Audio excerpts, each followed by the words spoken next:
Reverend Jesse Jackson has been both a witness to history and a maker of it. The new book, written by CNN journalist Abby Phillip, looks back at Jackson's historic run for president and traces its impact to today's political landscape. The book is A Dream Deferred, Jesse Jackson and the Fight for Black Political Power. Abby is kicking off her book tour here in Chicago. Abby, pleasure to meet you. So great to meet you. Thank you all so much for having me. Thanks for being here. And talk about, I didn't realize the impact that Jesse Jackson had during both of his presidential runs, that he was one of the first person to create such a coalition among the Democrats. Yeah. I mean, that was the basis of his campaign, was this idea that all of these different people, he called it the Rainbow Coalition, and he would liken it to a quilt that his grandmother used to make when he was growing up in South Carolina without a lot of money.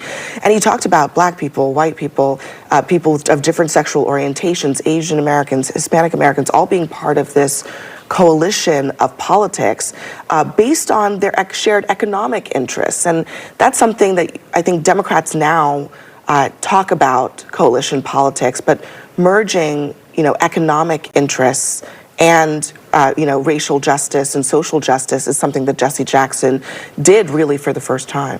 He has quite the history here in Chicago. We've been interviewing Jesse Jackson for decades here. So in this book here, are you focusing mainly on those political runs, the presidential runs? This book is about his contribution to our politics and just looking specifically at that. And there are a couple of things that are super important when you think about Jesse Jackson. We have had a black president. He wanted to be one in the 80s and didn't get that far. But Barack Obama would not have been president had Jesse Jackson not used his leverage after running in these two campaigns to change the rules of the Democratic Party that allowed Obama to gain the delegates that he needed to become the nominee. So that's a starting point. But I think even beyond that, he registered millions of voters in the 1980s. Those voters then became the bedrock of today's Democratic Party. And he empowered an entire generation, particularly of black voters who just a couple of decades before did not have full voting rights in this country. So he really kind of brought their political power to the forefront. And one other thing, I think one thing people don't know is that Jesse Jackson spent a lot of time talking to and about farmers.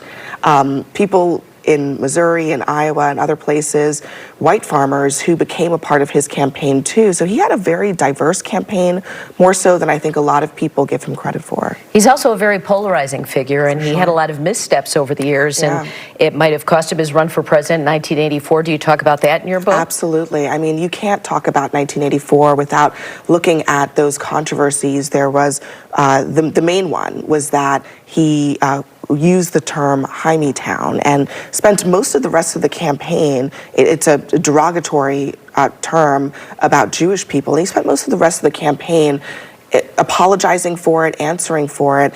And the book really explores what was happening in the campaign at that time. And I think that journey, that story is super interesting. Some people may not remember that in that same campaign in 1984, he went to Syria to free an American prisoner of war at the start of the campaign, and then came back to the Hymietown controversy. So the book really goes through the dramatic ups and downs of that campaign and why ultimately he was really never able to get past that moment. We're almost out of time. Did he participate in this book? Did you interview him directly? Yes, I did. I spent some time with him here in Chicago. I went back to his hometown in Greenville, South Carolina with him, where he kind of walked through where he grew up, and you really get a chance to understand the man behind all of these events. And like a lot of political figures, obviously I've been covering politics my entire career, and I've covered a lot of different kinds of political figures, and frankly, they're all gifted and flawed in various ways, and I think Jesse Jackson is no exception to that.